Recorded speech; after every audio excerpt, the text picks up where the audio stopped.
shut the door. Cierra la puerta. RJ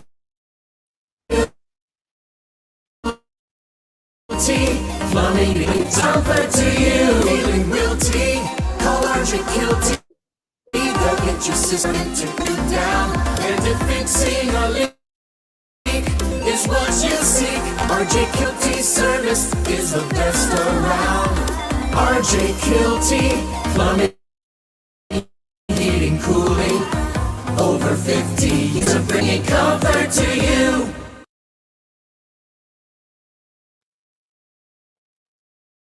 Yeah, we're live, y'all. Right now.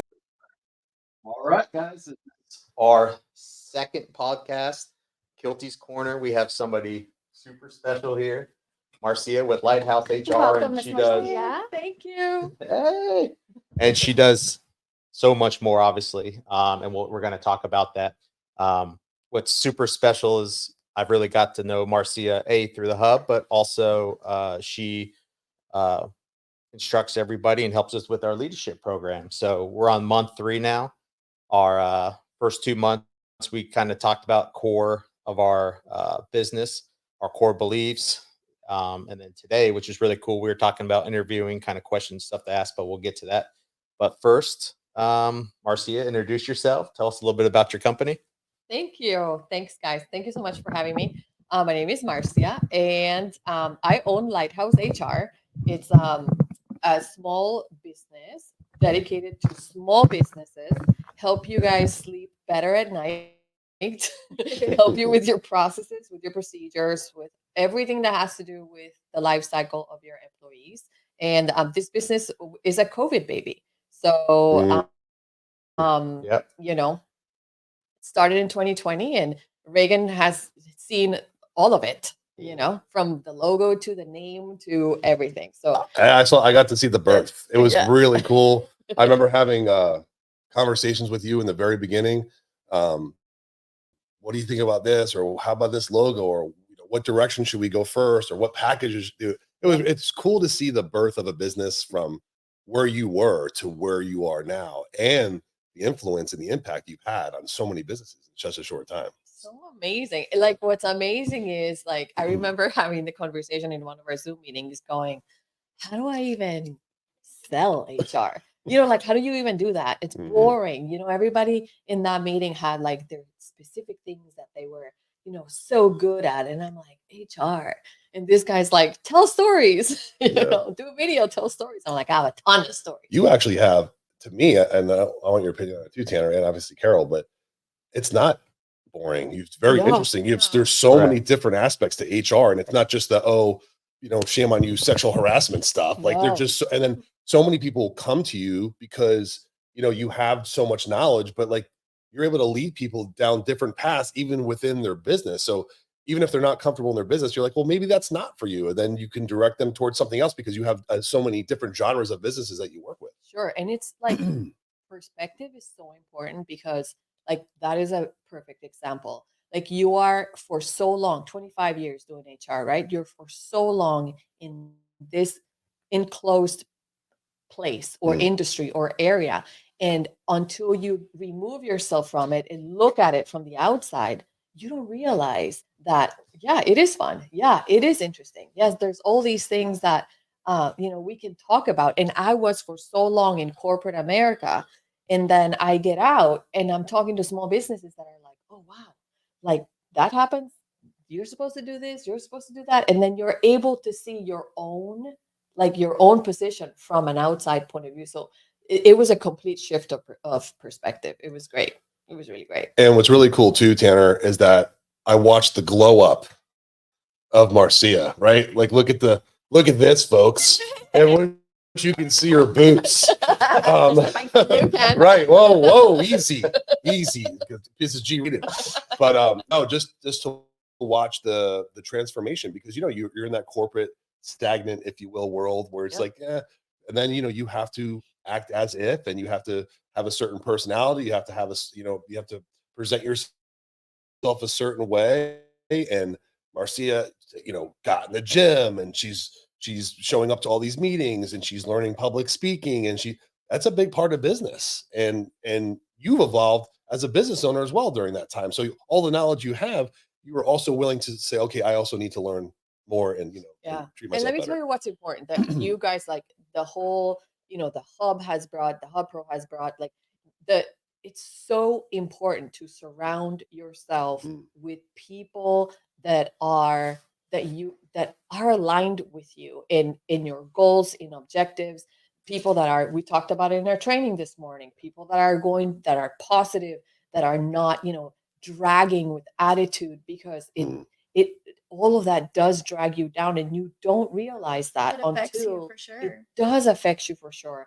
And when you have 20 people that 20 people that think that it's my Latin hands, you have 20 people that think the same way, that are like, we are fighters. Yes, we're going to have obstacles. Yes, we're going to have things that we need to face, but we're going to make it happen. We're going to make it through. We're going to be positive about it. We're not going to be doom and gloom about it. We're just going to be realistic and get to work, make it happen.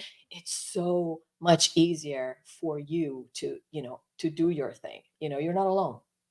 So for me, and I know we talked about this, one of my favorite things about the hub is anything negative, it's going to be deleted. It's done. It's gone. It's gone. We don't need to talk about politics. We don't need to talk about all the negative things over and over and over again. If you want that, you could turn on any of these mainstream news stations, right? Yeah. It's about positive. It's about uplifting people. It's about helping the community. That's what I love about it. And I'm grateful for you for saying that, dude. But I will Mhm. tell you, Tanner, you had that philosophy prior to the hub. Yeah. Like you're just you were that way. Your family was that way. You've been here since, for 50 years, for goodness sakes, and you guys been doing that for 50 years. Insane. So Fitting. It's I definitely failed math. 50 with RJ Kielty. 1973, right? Well, I know Rod was thinking about it in 68. He was. all right? So there you go. But since 1973. So I mean that's a pretty big deal. But your family and they passed on that to you, and you don't allow that negativity to come into your business or in your life, because why? What's the point of it? And all these people that ruminate about anything that's negative in life, why? What is that? What does that get you?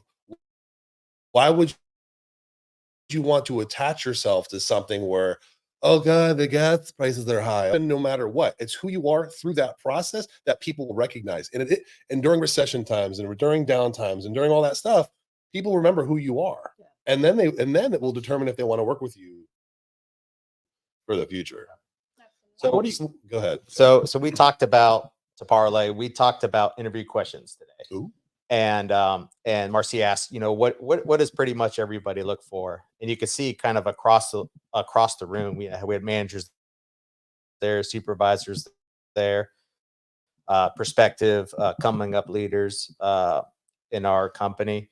But the number one thing that people said personally have given them is, yes, skills and everything count, right?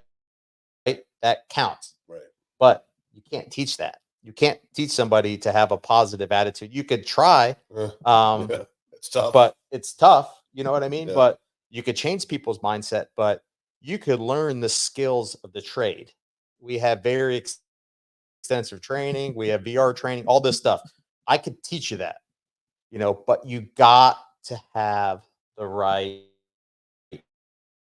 personality. You Right. got to have the right mindset. You got to be a positive person, because having one negative person on your team is going to be, when I got out of college, I came in and it was a hard time. It was during the recession. So we were predominantly new construction, residential plumbing. And I'm like, all right, let's do a lot of commercial. So I worked on a commercial side. Um, and we built that, and I worked on service, and he was a horrible attitude. Yeah. That just every day you walk in and he talked to other guys and just doom and gloom and this and that.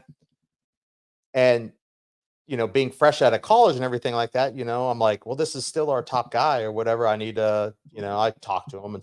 Stuff never changed. Once I found let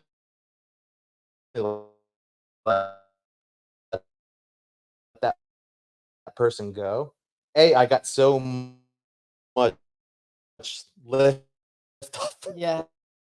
Right, off right. of my shoulder. Starting to like avoid them in the office because Everybody else picked up. Right. You just can't have that Let's in your talk about that though. So let's take Yeah. that a step further. So, all right, new world, new people coming in, teaching a new culture. Is it something, whether they're the top guy or not? Like, how long should you let that linger in today's world? Is it Yeah. immediate? I literally had this conversation yesterday with someone. So how much do you tolerate? How long do you let Right. this go? And I do want to back up and say the reason, when you say you can't teach attitude, you can't teach, to have a good mindset. can't teach charisma, folks. Can't or so the reason why when we started our leadership training, the first 2 sessions, it's all internal. And it's funny to have a whole bunch of men, mostly men, 2 ladies, 3 ladies, and you got to have them get in their fields, talk about their non-negotiables, their core values, how families describe them, because we want to get to that mindset, we want to get to that attitude. And so you are left with, when it comes to attitude, that's personal, that's yours. Absolutely. Right. So that's what you bring. Nobody else can fix that. But Nobody you. else can fix it but you. That's a you decision. So when you have a bad attitude at work, the only thing that I can say that you can do is have a sit down with the person and say, hey man, what's up? Like, what is going on? Maybe it could be something circumstantial. It could be, problem, something that you don't know about that can change. And the person might just need somebody to talk it out with. But maybe they just have a shitty attitude overall. Yeah. And that's just who they are. Yep. And if that's who they are, that's not going to change. You're not going to change it. Right. Yep. They only are going to change it if they want to and if they decide to. And that's not something for you to wait for. Sorry, Grady. That concludes that. Don't listen So to Grady. Tanner runs the show right here in this area, right? And I think it's up to him. I'm just using it as an example. This is not picking things. To set the culture, to set that bar, that when people come in and like we have that interview, and I know you're not interviewing everyone because you're just a busy guy. I'm glad you're even here today. You're a busy dude. But at the end of the day, it's up to us to set the culture and say, when you're at work, it's work. When you're at the gym, it's the gym. That's your focus. When you're with your family, that's your focus. And I think a big part of the problem today in society is that they want to, bring all that shit with them everywhere they go. No one wants to hear your problems. Do you think anyone wants to hear Tanner Kielty's problems, or they're good, or his staff's going to feel sorry for Tanner Kielty? Are you kidding me? The dude's got life by the whats. They living life and going here and vacationing here and doing this. And the guy's got his pilot license and this and that and the other. No one wants to hear Tanner Kielty complain. No one wants to hear Marcia complain. No one wants to hear Carol. No one wants to hear you complain. Leave your SHIT at home. Sorry, G-rated. Leave your stuff at home and don't ruminate about that. When we're at work, it's work 100%. But we, as the bosses, have to instill that. And it's so hard because I hear you talking and I'm like, yeah, I have problems in the car. I will leave them in there and I will go to work. But when we're talking about giving people a good work, that good environment also includes a safe place for someone to say, bro, I'm running at 20% today. Like, I'm just not there. Am I supposed to be accepting? Is he supposed to be accepting of that? I do. Honestly, I don't. Oh, I know you hear that. honestly, This I don't man's know. a saint. That's a good question. Like, the question is, are you supposed to be accepting of that? I don't know if you're supposed to, but some people choose to. Some Please. people say, I have an open door policy. If it's, the people that always have a problem. always. And they Mm. always want to come to you and they always want to tell you about their stuff. And you're like, okay, this is old. But Yeah. you know also the people that are really, really going through something. And it's like a, you know, a one in a, you know, What were you going to it's say? Because I cut you off what? No, I mean, with the open door policy, or allowing it, should I say? I guess, and honestly, I think it's twofold. You know, I think that's somewhat of a weakness. You know what I mean? Because, you know, and sometimes people step over boundaries with Somewhat that. of a weakness to bring your problem. Yeah, Is that well, sometimes they're going over managers coming to me, that okay? kind of a thing. So I think that's a weakness, but I also like to have a pulse on the business. Yeah. You know, but I know that my people know that if you do have a problem and it's business related or personal, I don't care. You need a solution. So don't just come. Honestly, I care and I want to see all my people do better. But if you don't have a solution for yourself and you just want to be negative and just talk about problems and not at least sit down there, address the solution and work on something, I really don't want to hear it. But again, comes back down to mindset, you know. Yeah. Well, mindset. What we talk about psychology. Psychology is everything. Absolutely. Everything. And the more we have the open conversation about that, and we tackle the psychology of things first, everything changes in life. Period. End of story. So if you start off your day with that, and it's so easy, Reagan. You can say you start off with a positive mindset and do this. If people think your life's perfect, Tanner, or your life, or your it's Oh not. my gosh. And No. want to come to None my of house ours. for 10 come to my house for 10 minutes. You want the chaos? It's controlled chaos, but it's chaos. But it's nothing's perfect. But I'm not going to sit there. If you want to be a leader in life and a leader in society, and that's why I think everyone should aspire to be, leaders don't ruminate about negative stuff in life. Right. You don't hear about it. You don't hear about when people go online and they're like, "Oh, I had the worst day ever." I'll never work with you. You'll never work with them. No. Why would you want Why to? would you put that out there And people do it all the time. all the time? It's I don't understand that, because that's that victim mentality. Mhm. And I know you don't allow the victim mentality here at RJ Kielty. I'm kind of curious, in your world, do you see that a lot, to where there's too much nurturing right now? Oh, It's absolutely. okay, right? Because is that the world we live in? There is a lot of nurturing, you know, and again, because we're from another generation, we're like, just suck it up, and you know, because I am a listener, and I will, you know, I'll sit down and listen to you. If you got to tell me your stuff, you know, I'll tell you, you got to suck it up, or I'll tell you, you know, you're right. You need to take some downtime. I will listen to that, but I know that not everybody does. I know that we are probably a little extra nurturing here nowadays. I Yeah. don't know if there is a way to fix it, if it is going to change, if this is where it's going to go. I am not sure. But I do think that we need to focus on what you're talking about, rather than, you know, are we being over nurturing? We need to focus on building strong people, mentally Yeah. strong people, Absolutely. because that is where the problem is. And that is where the problem is. We need to build strong children, give them, you know, give them a high self-esteem, give them, you know, let them know that they can, let them know that their thoughts do matter. Guys, our thoughts are so important. And again, and I was talking about this yesterday. We have like 70, 80,000. Most of those thoughts, I think it's like 80% are negative thoughts. If we sit down with one of those thoughts and just entertain it, It's we gonna fester entertain them it, more. right? We build on it, we build on it. It may be something that hasn't even happened. It may be something that is not even our business. We'll sit on it and create a whole story, a whole narrative around it. And before we know it, we're in a bad mood. We're in a and we just catch that thought, entertain it, and feed it.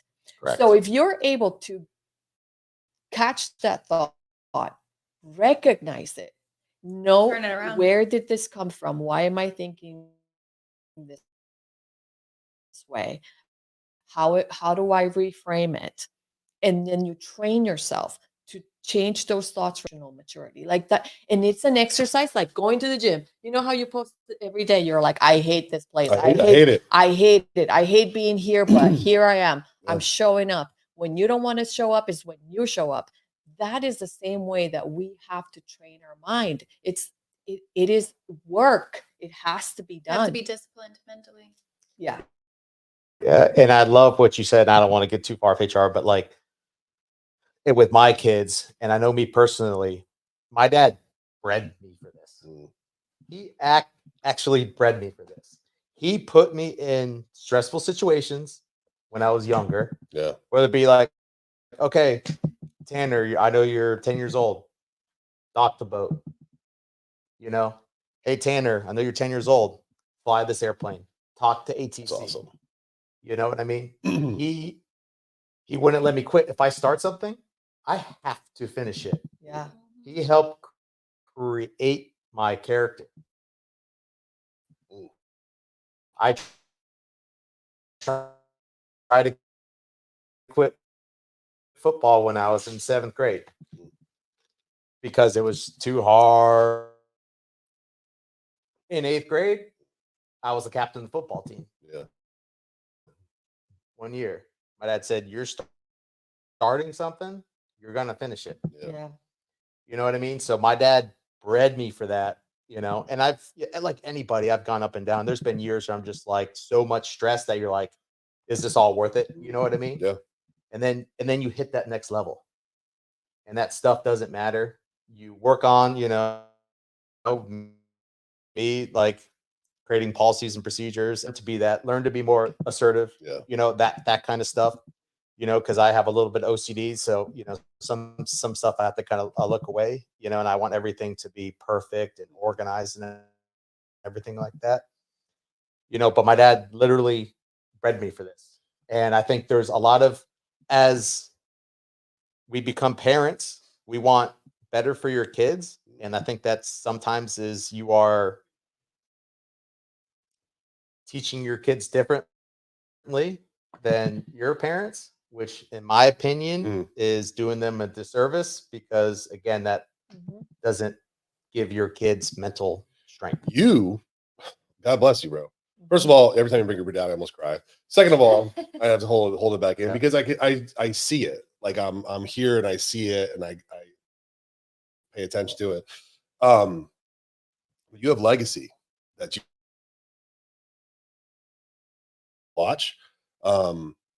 See, I watched Tanner take calls back in the days. So we have that 10-year age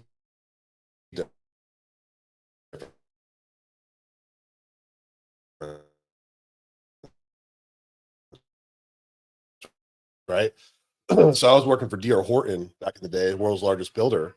And I remember actually having to call into your old office on 52 and either be you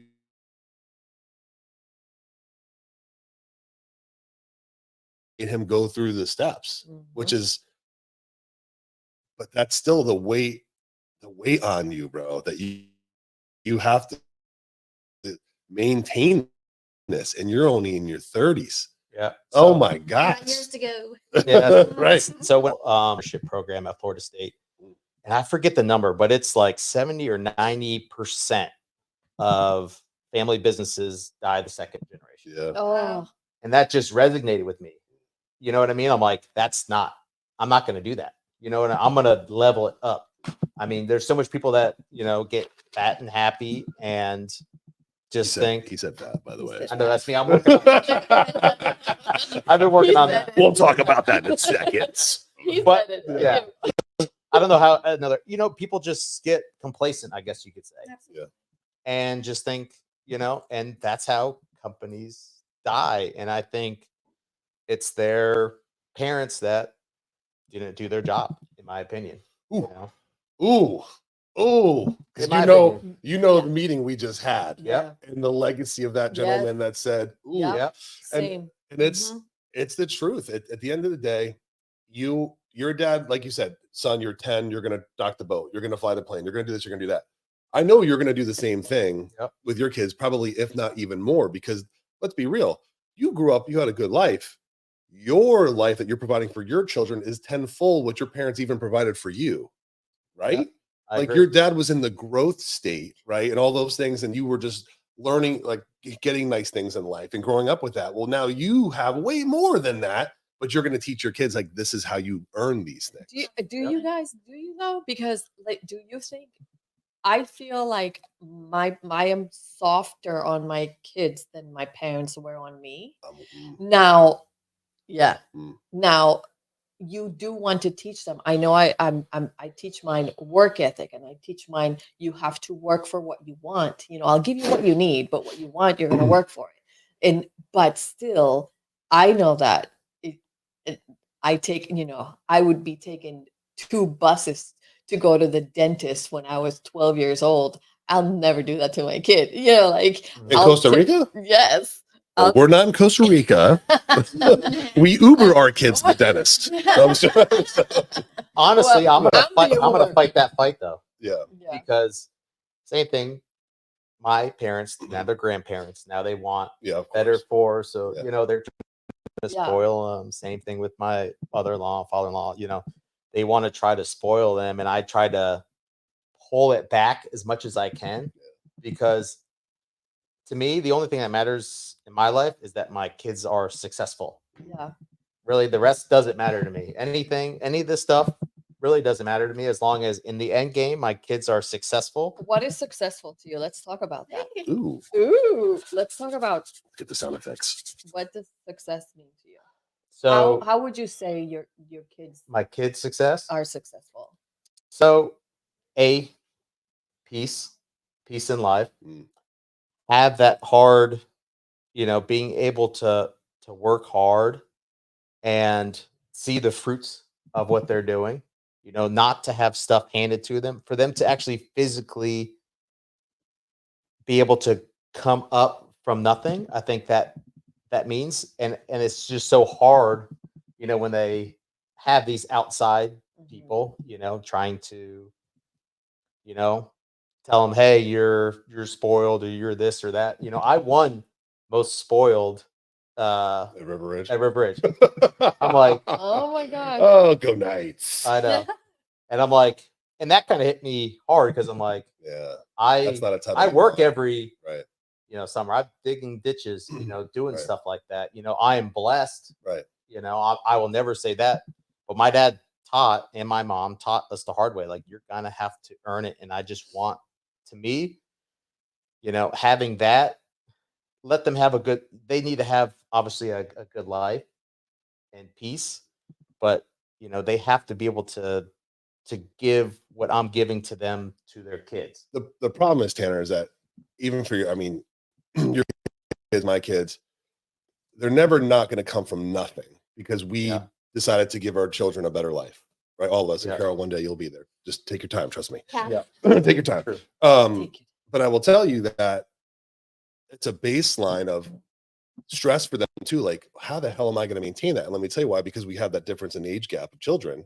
Now my 19-year-old is like, how the hell am I going to do this? Those are my Mhm. conversations with my 19-year-old now. And they're like, Dad, I'm not you. I can't do that. No, you might not be me, but you're a part of me. And I'm going to, show you the ways to do it. So I'm letting her, and my dynamic. Mhm. And you guys briefly know a little bit, but my daughter is probably suffering right now, and I'm allowing it. Right. Yep. So she's 19. like- She did. I love you. She'll probably really look at this later and give me a middle finger, but she didn't want to abide by the rules in our home. And because of that, she's out on her own. Now, she's out on her own with daddy paying for the insurance. I bought her a Lexus. Like, I'm not, it's paid off. But she has to pay her rent. She's got to feed herself. And she was terrified at first. But I'm never going to let her fall, but I'm going to let her taste, like, if life is not good unless you work your butt off. So I'm letting them suffer just a little bit. Like I said, I'll be there, but it's tough, man. When you grow up like that, and then just like you're doing, you just said you're going to let them work for it. It's terrifying, because they have to level up to that level, or you want better than what your parents had. Like, I had a pretty good life. I want to give my kids more than what my father did. It's a lot. Now that's their stress, dude. That's a lot of stress on those kids. It is. Think about it. Where you're living, the beautiful home you just built. right? All of that Mhm. stuff. Like I got to that's a lot of stress on them, but we're giving them the tools to do it either which way.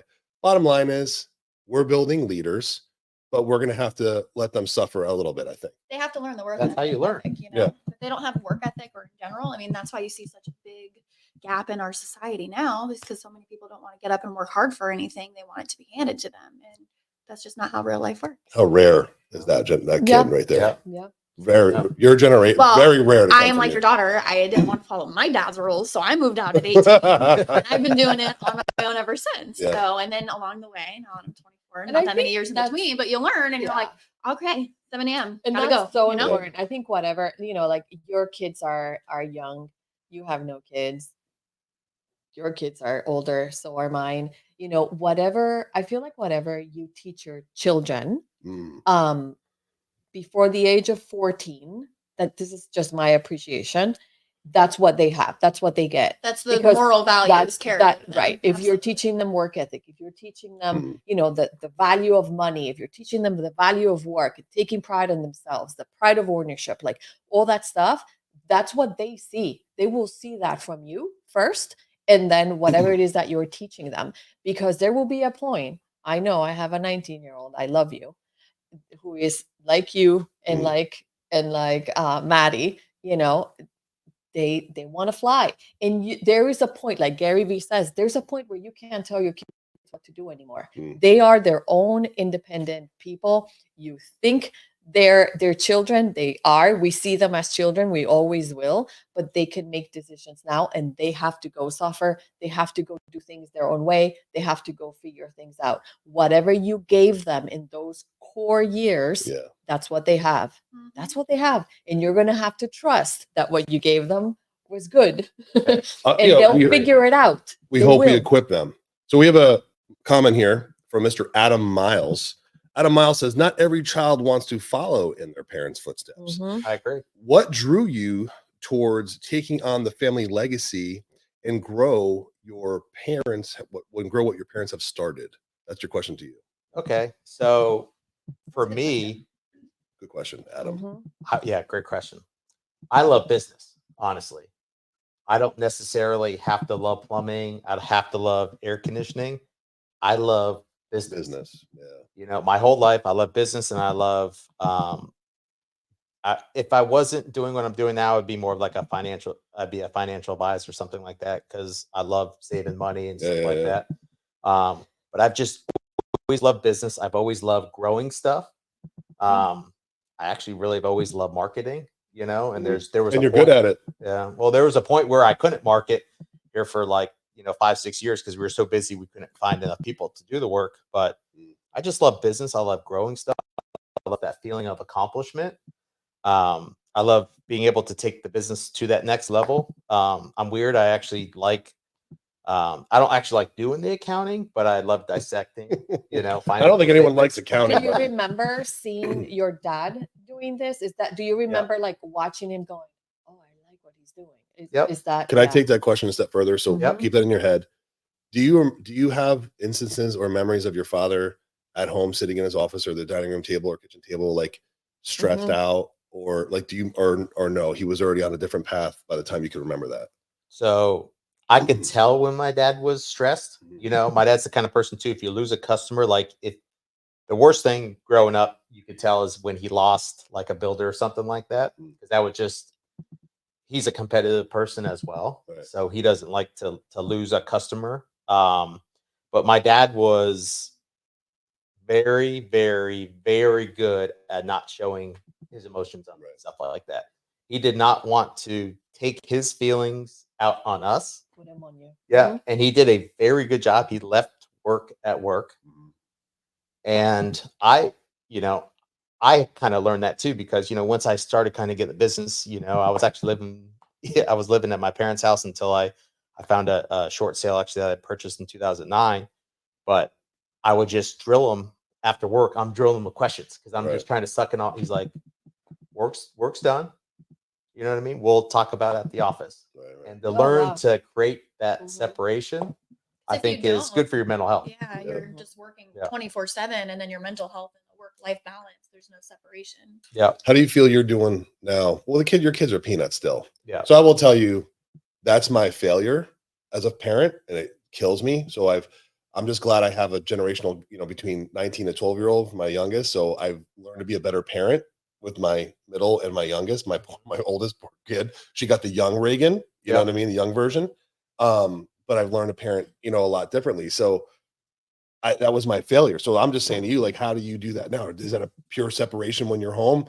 Like, you don't allow your wife to know, like, stresses or anything like that, and you just go home and it's daddy time? Or Yeah, or you bring it home? I'm getting a lot better at it. There was, years that I would kind of bring some of that stuff home, but now I'm probably, unless I have to like do a little bit of work when I get home, because sometimes it's once the kids are at the bed or sometimes they're in the morning or whatever, maybe I get some work done because I can actually get stuff done, versus being at the office. Sometimes it gets crazy, and the schedule goes out the window. But you know, I think I do a pretty decent job at it. I'm just working on, I want to get to my dad's where he's just like, you know what I mean? There's got to be a balance, though, don't you think? Though, like, if your partner should be a safe place for you to be able to come and say, Mm. Amen. "Oh, work was insane," or "Something is going on," or "I lost an account." I lost an account. Something. There should be a healthy balance to where you're able to share that load that share that load and leave it there, not make it all about work. And because something that's cool that I deal with a lot is clients that are couples, like Mm. the business owner, husband and wife. That's tough. That is tough because Couldn't do it. I don't you know. have Mm-mm. them talking about work at home, and you have them talking about children and problems from home at work, and there has to be a clear separation in there about, like, when are we going to be husband and wife, and when are we going to be business partners. I'm willing to be vulnerable right now and have this conversation on a live thing, but I've talked to you about this briefly, and I want, public opinion about it. In my household, I'm just a provider.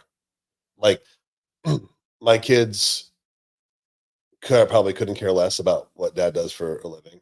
My wife certainly couldn't care less. I'm just being real. Like, I am known as the protector of my children, the provider for my wife, right? The lover, if you will, the friend, if you will, and that's it. Like, when I go home, it's just that, and very rarely, like I said, now in the new, because my younger one, that's where I failed. I talked too much, and I learned that didn't get me anywhere.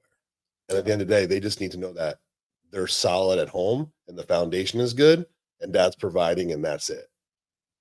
Is that healthy?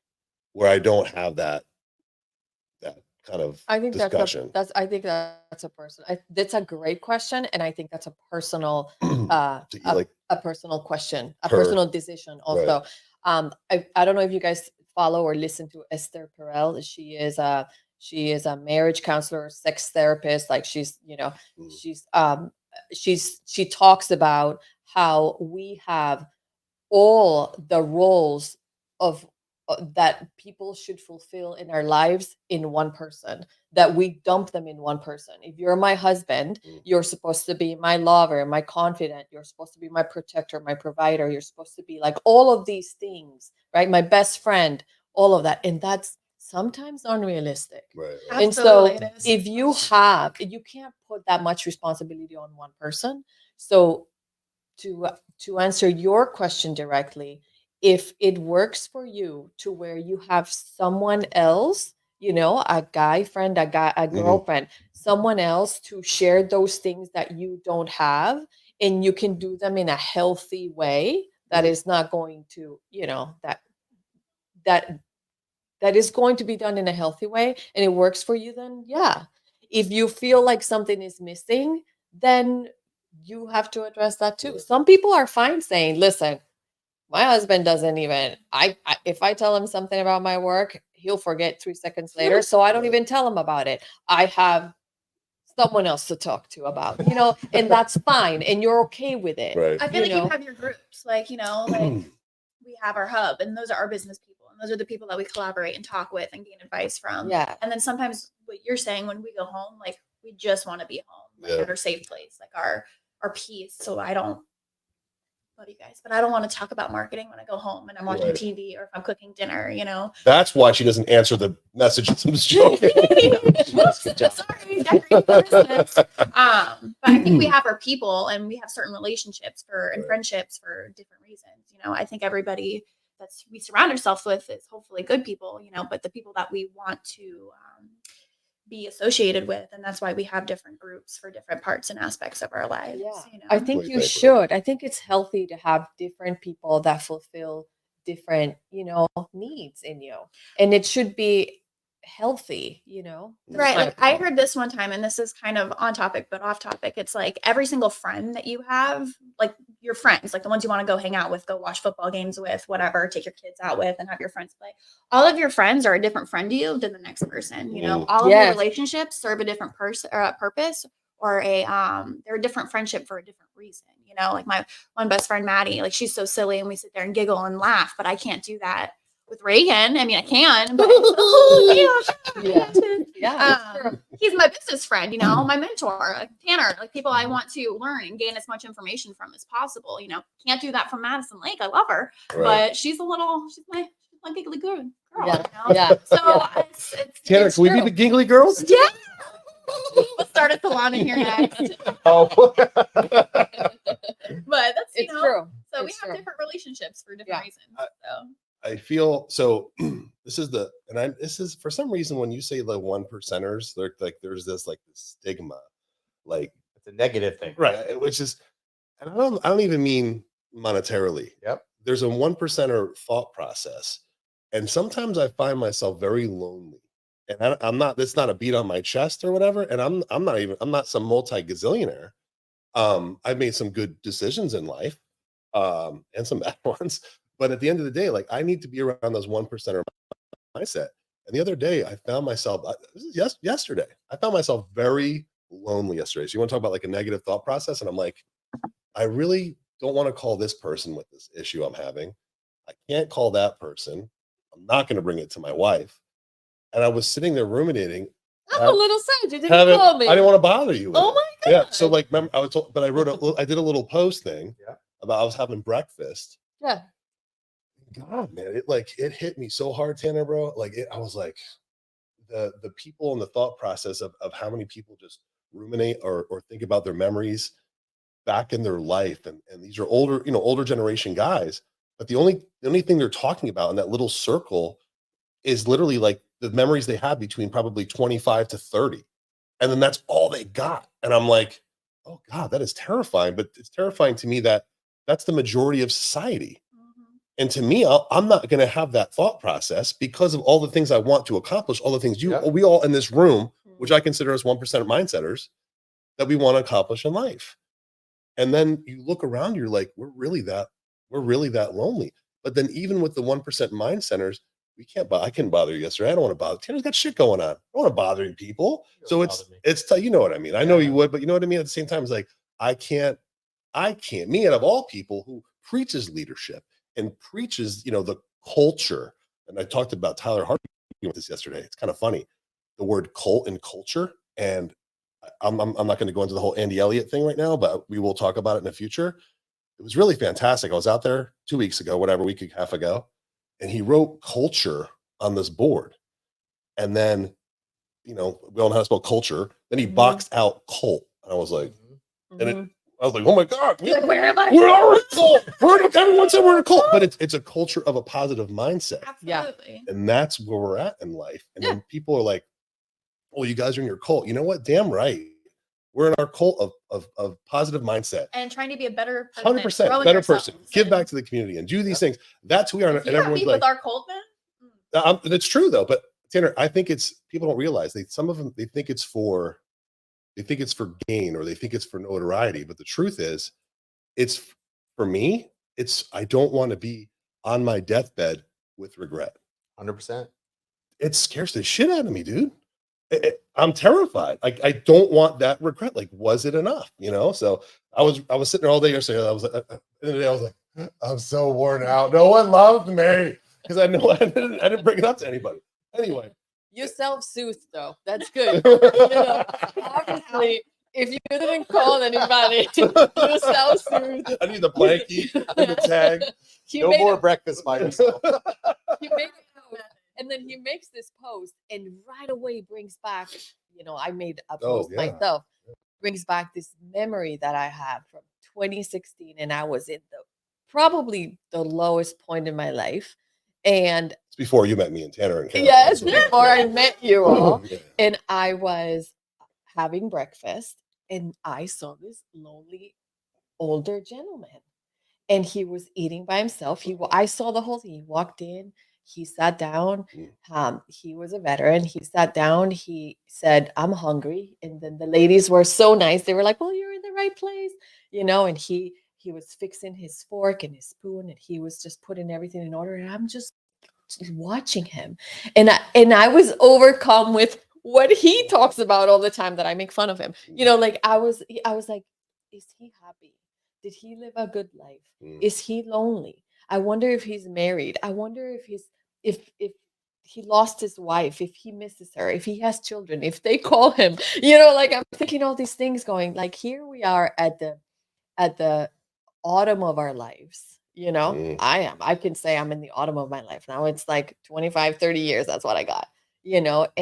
And now is when you start thinking these things, like, Yeah. did I do a good job? Did I don't know that I think, did I do enough? But I do think, like, am I leaving a legacy? What am I leaving this world with? What am I leaving my children with? Like, those are deep questions. Deep thoughts. Yeah. It is. It's Just deep a Yeah. little dash in the middle that counts. Yes. the dash. Yeah. So I do I have speeches, whatever. I do all these speeches, but there's one speech in particular, and I'm gonna bring it home hard in March. As I'm writing my speech, I periodically I just go on my notes and I put speeches together. And one thing that really hits me all the time is in the movie Saving Private Ryan. At the very end, he's with his entire family in the cemetery, and it's all those guys risk their lives for him to live. And he literally, oh, dude, it makes me emotional. Think about it. He literally, his wife walks up to him and he goes, "Tell me I've led a good life." Oh, dude. I wake up with that every day. Yep. I almost get, you can see me get emotional, but I wake up with that every day. Did I lead a good life? Did I do enough?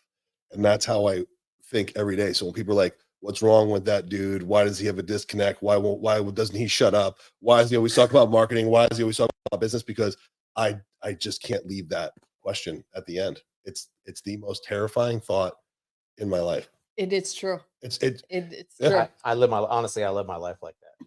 I know you never do. want a regret.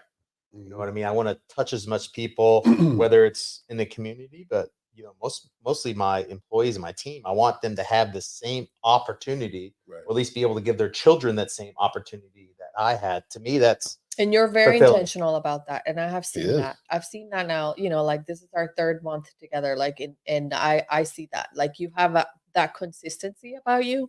And most important, I think your team knows that. Absolutely. He's willing. I hope so. He's willing to Yeah. have people come in here on his staff and teach him how to become a business owner. Yes. That's not Mhm. common. No. Not common at all. They're like, "Screw you, clock in, clock out, and go home." He's like, "You want to meet with me? I don't My want to door's train my open." competition. So, No. That's not about. No. Not it.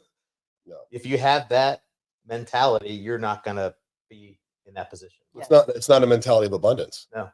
You have a mentality of abundance, and it doesn't. As long as you keep giving back, it's going to keep coming to you tenfold. Correct. Once everyone starts thinking that way, versus, "Oh, let me grab all my acorns and I'm just going to hibernate." That's not how things work. But that's how the generation prior to us. That's how they thought, man. It was competition, competition, competition. And don't get me wrong. There's healthy competition's good, but at the end of the day, giving more gets you more, Yep, I agree. right? Look at a pro, for example, by you teaching other business owners how to grow their business. Now we all, I think, have been prospering ever since. No, I'm grateful. I'm grateful for that, but it's more than that. Like, I don't. I this is on the hub live right now. Like, I say this out loud. People think I'm nuts. Screw the hub. Screw Hub Pro. Right. Yeah. This is just your beyond. mentality that you should have in life. Like, we decided to say, "Hey, this is what you should do." So we recognize the void in this area. Maybe we should get all the 1%ers together. Mindset 1%, excuse me. That's what that thought process is. But if you think that's why the chattation comes, or the I don't want to say hate, but hate comes because not everyone has that mental Mindset. fortitude. You just don't, and that's why you got to surround yourself. Like I said, so whether it's the hub or it doesn't matter. Just find your people. It's so important. Find your people, Yeah. live with intention. We Jeez, are excuse me. all here for a purpose. All of us, like what, whether it's business, whatever the purpose is, we're all here for a purpose, and we were given gifts for it. And the gifts you were given, the gifts you were given, and our gifts are meant to be given away. They're not Right. meant to be kept. Right. So Mm. that is basically the bottom line. That's why you're so, like the stuff that keeps you up at night. The job is to give the gift away. That is it. Right. Recognize what it is, live intentionally, give your gift away. People need it. That's why you were given it. God gave it to you for a reason, and it's not to keep it. So How did your father, then we're going to wrap this up in a minute, but did your father give you these things and say, do with them as you please, like the knowledge and stuff? Or was it more like, hey, son, this is for, and the reason why I'm saying is because my dad was like, I would always come at my dad. I'm like, Dad, why aren't you, especially at the end of his life, it drove me nuts. Like, if you go on my father's Facebook page at the very end, it's like politics and this. I go, Dad, what are you doing? Like, what do you care for? Why do you even care about that stuff at 83, 84, 85 years old? He's like, oh, it bothers me, this, that, and the other. He's a patriot, all that stuff. But I'm like, Dad, you have so much knowledge to give and all these things that you taught me. Why aren't you put that out there? And he's like, nah, that's for you. What you choose to do with it is up to you. That's what he said to me. So, like, my question to you is, your father, same thing. Was it a family recipe, and then whatever you chose to do, or how did he work that? Yeah, I think my dad did a lot of stuff, and he probably wasn't doing it intentionally, Mm. but just passing that knowledge. Like I said, like playing football, never quit. Right. That hard work ethic. You're starting young. I don't care what the labor laws are. You're working in the Right. field. You're working. There's no labor laws. No, You know what I'm saying? So he did this stuff, not even having to physically tell me. Right. He did stuff by showing me and having me doing it, and not letting me not succeed. Let me go into the quitting thing. Did you like approach him like that? I'm just done. And then he was like, hell, the Want hell me you to are. be honest here? Yeah, no, lie to me. Court, to be honest with me. Yeah. So I show up, it's practice. I said, okay, I'm going to quit. You know what I mean? Right. It was, so in 7th grade, we had like 50, 60 people show up, plus all the 8th graders. So they didn't even have enough equipment. Wow. So basically they kind of line you up. Coach Beck, love them, but they kind of line you up and you just hit and you run, and the strongest survive. Right. And I got to the point where I'm like, I don't know if this is for me. I played hockey and other sports my whole life, but I'm like, this is, you know what I'm saying? I don't know if this is for me. I love playing games. I'm competitive, and I'm not much of a practice guy, I guess you could say. So I got to the point where I'm like, okay, this is it. So I go, my mom picks me up, and I was like, she's like, no, you're going, blah, blah, blah. I said, nope, I'm not. I said, I'm going home. She's like, no, you're going. And I argued. She finally brought me home. My dad came home. I remember I sat in his bedroom. He's like, come in here, son. He's like, you're not going to quit. I was crying. You start something, I don't care if you don't play next year, you are not going to quit. I'm not teaching a quitter. And sitting there crying, all upset, over, I was just done with it. Best thing I ever did. I played that first game, fell in love. Yeah. You know what I mean? Yeah. And like I said, the next year I was captain of the football team. That's awesome. And unfortunately, I was the kid hitting other kids to try to get them.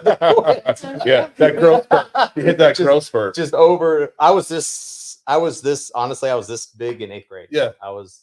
He peaked in middle school. I was peaked. And then I was that person. You know what I'm saying? But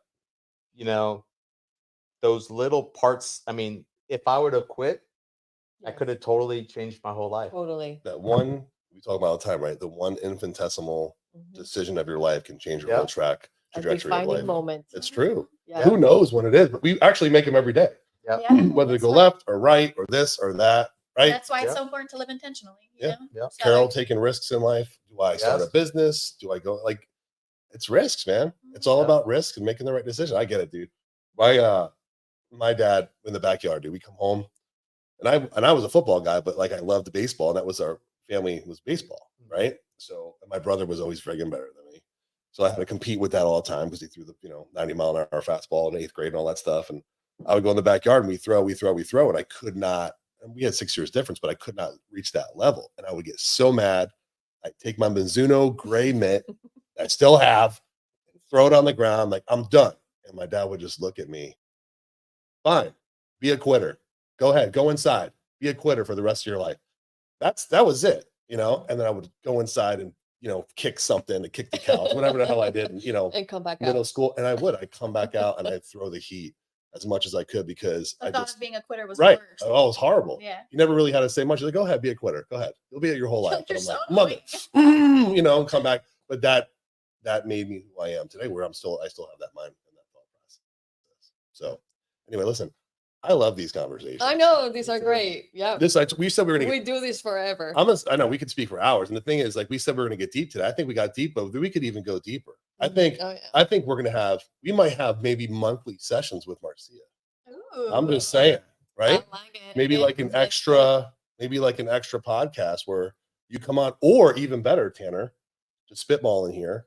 We can do this live like on a Zoom, and then any business owner Yes. can come in and like ask a That's a question great idea. That would be in good. the moment, right? Yeah. I thought that would be like you could have 50, 60 business owners on a Zoom. Everyone can see the interaction, but they got to learn to be vulnerable on Kielty Corner. That would be That's pretty true. cool. You have to. Yeah. At the end It's of the a day, safe corner. it is a safe. I feel really cozy. I don't know if I mean safe rooms here. I but- feel real.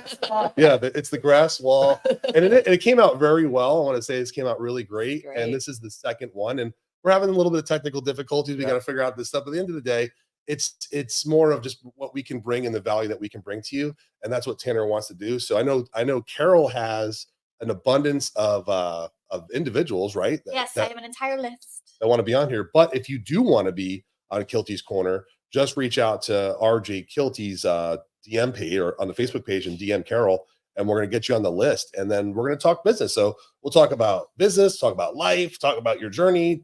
Tanner's interview. I'm going to interview. We might give you some hard questions. We might give you some easy ones, but I think this will be a great opportunity. And let's not forget, Tanner's got 10,000 people on his Facebook page alone, on top of the reach that we can use for all of our pages. So Tanner's here to help build business. And guess what? If you're in the HVAC industry, if you're in the plumbing industry, he wants to help that as well. And he also has HVAC, electric, and plumbing advice page, Yes. Florida Yep. HVAC, plumbing, and electric page as well. So if you guys have any questions on that about just in general, like, hey, I'm having an issue with my HVAC, tell everyone, people don't even know like HVAC industry versus like, they don't even know what that really means. So like just air conditioning in general, or just how would you articulate that? Yeah, so HVAC people don't really know what that means. Yeah. So I just say you're pretty much your air conditioner, because we're in Florida and there's Right. not a whole lot of heat. Although maybe last night your heater turned on. True. And say so a lot of times we just say air. Just air conditioning. Yeah. Yeah. So there is actually heat a little bit in Florida. So that's what Yeah. it's HVAC. But anyway, if you're in those businesses and in those industries, he's willing to have those open conversations. So it's not just a group to learn about maybe the problems you're having with your HVAC or your plumbing. It's also, if you're in those industries and you have a question for growth, he's going to answer it. This is a $50 million a year company, right? Am I misspeaking? Yep. I mean, he might punch me in the face for saying that out loud, but this is a growth company. If you want to learn how to grow your business, if you want to learn how to grow in HVAC or plumbing, you should probably reach out. He's there and he's willing to help do it. And there's other small businesses online willing to collaborate with you. Correct. As well. Yeah, that's honestly, that's what fulfills me. Yeah. Is to being able to help other people, help them level up, help them succeed. It's kind of like Christmas morning for me. I get that warm and fuzzy feel. You know what I mean? I honestly, your I cup. do.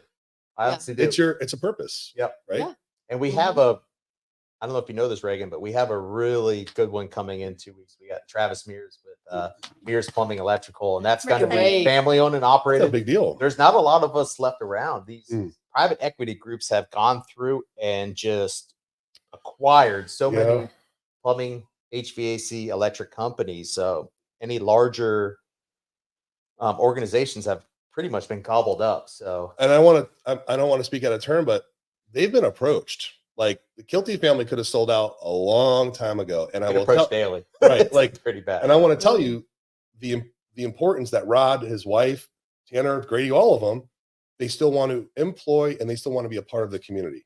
They could have sold out and Tanner could live in the Keys right now somewhere in a $1 million house. He's still here in the community, doing the community parade. Talk on that really quick because we got 2 minutes. So go ahead. Talk on Yeah, the parade. so we have the holiday parade. It's December 9th at 6 p.m. It's downtown Newport Richey. It's all about holidays, and we'll have a special guest from the North Pole. But the super cool part is that we are the presenting sponsor, RJ Kielty, and we have our trolley. So you have to check it out and you have to come. Yes. And stay tuned. We've had everything golden this year, but we have a golden tree coming. So Nice. stay So tuned. keep an eye out in the parade for the golden Christmas tree. Golden Yep. Christmas tree is Oh, coming. I love it. Golden opportunities are here with RJ Kielty and Kielty's Corner.